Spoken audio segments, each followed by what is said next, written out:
సింహాచలంలో పులిహార ప్రసాదంలో నత్త వచ్చిందనే వీడియో వైరల్ అయిన ఘటనపై ఎమ్మెల్యే గంటా శ్రీనివాసరావు స్పందించారు. ఆలయ ఈవోతో మాట్లాడానని, ప్రసాదం కౌంటర్ వద్ద సిబ్బంది సరిగా ప్రవర్తించలేదని యూట్యూబర్ వీడియో తీసి వైరల్ చేశారని తెలిపారు. దీనిపై విచారణ జరపాలని ఆదేశించామని, తప్పని తేలితే సదరు వ్యక్తిపై పోలీసులకు ఫిర్యాదు చేస్తామని గంటా తెలిపారు.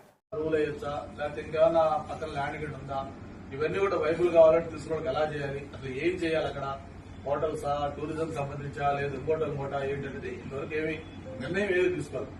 ఇచ్చుకోబారాజు గారు ఏంటంటే మాతో కూడా మాట్లాడారు, తప్పకుండా అందరితో కూడా మాట్లాడి నిర్ణయం అంటే స్టేట్ కి సంబంధించి చెప్పినట్టుగా అది సోషల్ మీడియాలో ట్రోల్ అయిన వెంటనే నేను ఈఓని ఎక్స్ప్లెనేషన్ అడిగాను.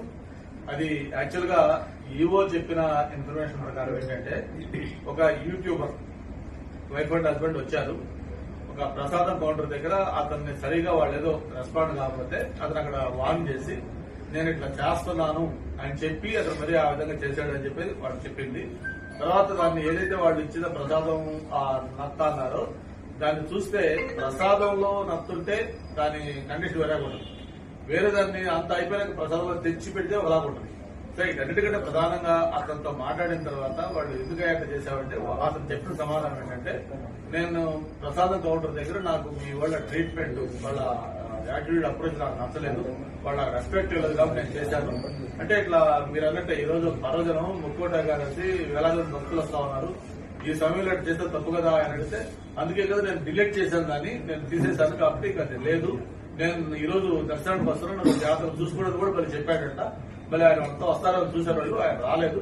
వస్తే నేను చెప్పాను నిజంగా కానీ తప్పు అయ్యి ఆయన కావాలని చేస్తే పోలీస్ కంప్లైంట్ ఇవ్వండి, ఇటువంటి భవిష్యత్తులో జరగకుండా యాక్షన్ తీసుకోవాలని కూడా చెప్పాను.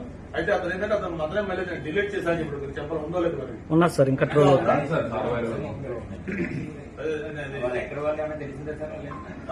తెలిసింది. ఈ రోజు వస్తారన్న టెంపుల్ మళ్ళీ వస్తే చూసుకుంటాం.